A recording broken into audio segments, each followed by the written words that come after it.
नमस्कार दोस्तों, आज हम फिर लेकर आए हैं सिंधु घाटी सभ्यता का दूसरा लेक्चर। अगर आपने पहला लेक्चर को नहीं देखा है तो पहले जाकर उसे देखिए।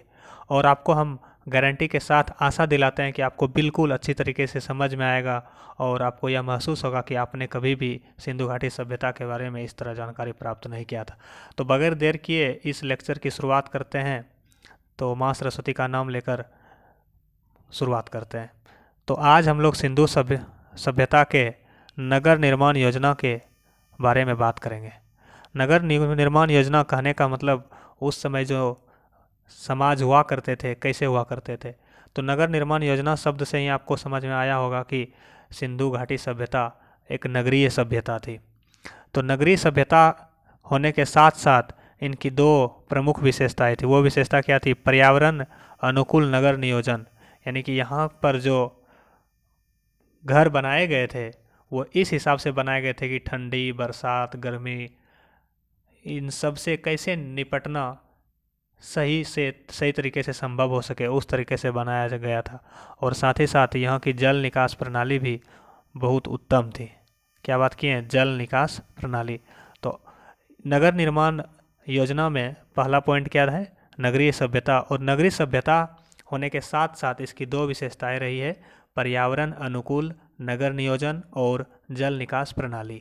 जल निकास प्रणाली मतलब घर में जो जल का प्रयोग होता है उसका निकास कैसे होता है। और दूसरा पॉइंट है सभी नगर दो भागों में बटा हुआ। तो यानी कि मुख्य रूप से सिंधु घाटी सभ्यता में दो तरह के नगर हुआ करते थे। एक ऊंचे दुर्ग जिसमें शासक वर्ग रहा करते थे, ये अपेक्षाकृत छोटा है, मतलब ये कम क्षेत्र में फैला हुआ था। और सामान्य नागरिक जो रहा करते थे वो निचले दुर्ग में रहा करते थे, लेकिन वो क्षेत्रफल में वो बड़ा हुआ करता है।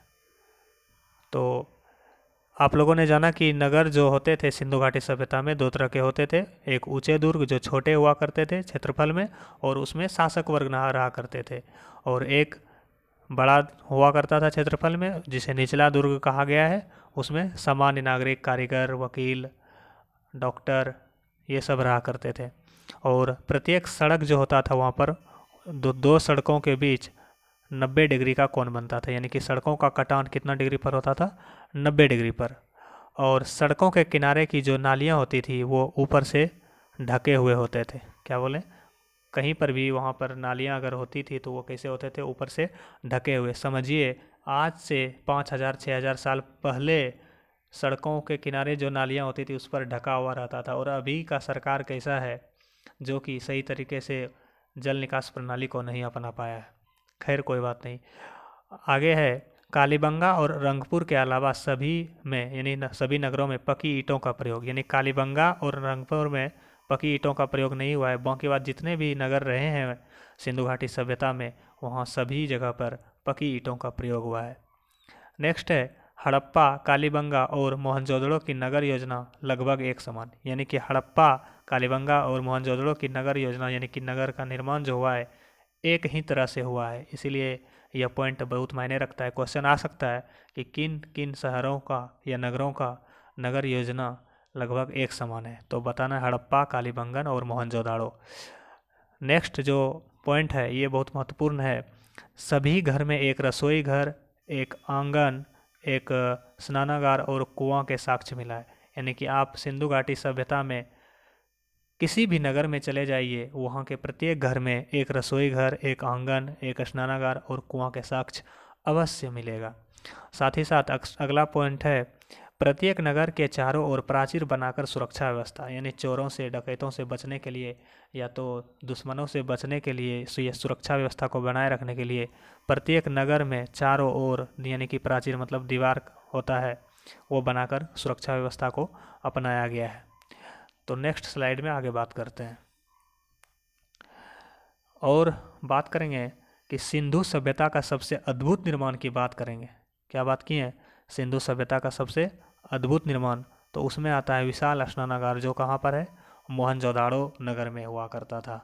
इसमें विशाल स्नानागार मतलब बहुत बड़ा तालाब हुआ करता था जिसमें क्या स्नान करने के लिए लोग पहुँचते थे। सिंधु सभ्यता की सबसे बड़ी इमारत की बात करेंगे तो वो सबसे बड़ी इमारत है अन्नागार, यानी कि अनाज रखा जाता था, वो कहाँ पर हुआ करता है, हड़प्पा में। ये दोनों क्वेश्चन जो है बहुत बार बार रिपीट हुआ करता है अनेकों एग्जामों में। लोथल के अलावा सभी नगर के दरवाजे और खिड़की मुख्य सड़क पर न खुलकर गलियों में खुलना। देखिए, एकमात्र लोथल है अपवाद में जिसका कि दरवाज़ा और खिड़की दोनों मुख्य सड़क पर खुलते हैं। बाकी बाद जितने भी शहर रहे हैं उनके दरवाजे और खिड़की मुख्य सड़क पर नहीं खुलकर गलियों में खुला करते हैं। और वहाँ अगर जो ईंटें प्रयोग में की जाती थी तो उसकी लंबाई, चौड़ाई और मोटाई का अनुपात जो हुआ करता था 1:2:4, यानी कहने का मतलब अगर लंबाई 1 सेंटीमीटर है तो चौड़ाई 2 सेंटीमीटर होगी, मोटाई 4 सेंटीमीटर होगी।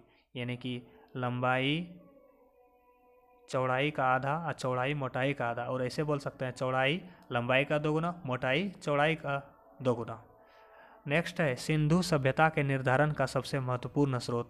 यानी कि सिंधु सभ्यता को हम लोग क्यों सच्ची यानी कि सत्य मान सकते हैं, क्यों इसलिए मान सकते हैं कि वहाँ पर बहुत अधिक मात्रा में मानव कंकाल भी प्राप्त हुए हैं, जो सबसे अधिक कहाँ से प्राप्त हुए, मोहनजोदाड़ो में। ये क्वेश्चन बहुत मायने रखता है। मोहनजोदाड़ो का अर्थ भी होता है मृतकों का टीला। क्या होता है, मृतकों का टीला। अगर बात करें सिंधु घाटी सभ्यता में कितने कितने तरह के प्रजाति पाए गए हैं, तो मुख्य रूप से 4 प्रजाति पाए गए हैं, भूमध्य सागरीय, प्रोटो ऑस्ट्रेलॉयड, अल्पाइन और मंगोलॉयड। और सबसे ज़्यादा अगर बात करें तो वो कौन पाए गए हैं, भूमध्य सागरीय। ये क्वेश्चन भी बहुत इंपॉर्टेंट रखता है। नेक्स्ट है परिपक्व अवस्था का समय। यानी कहने का मतलब सिंधु घाटी सभ्यता अपने चरम विकास या परिपक्व अवस्था में कब था, तो वो है, उसका आंसर आप लगा सकते हैं 2200 ईसा पूर्व से 2000 ईसा पूर्व। इस बीच जो समय रहा था, इसमें सिंधु घाटी सभ्यता अपने चरम विकास, चरमोत्कर्ष पर था। और नवीन शोध के अनुसार सिंधु सभ्यता की तिथि जो है यानी कि पुरानी मानी गई है 8000 साल पुरानी। ये नई रिपोर्ट है, इसको भी आपको याद रखना चाहिए। तो हम आशा करते हैं कि आपको इतने कम समय में सिंधु घाटी सभ्यता का बहुत अच्छी जानकारी मिली, और आपको ये आशा हम फिर से दिलाते हैं कि आपको किसी भी एग्ज़ाम में सिंधु घाटी सभ्यता से क्वेश्चन नहीं छूटने वाला है, अगर आपने मेरा ये पूरी तरीके से सभी लेक्चर को देख लिया। बस आज के लिए इतना ही, फिर अगले वीडियो में मिलेंगे। Thank you.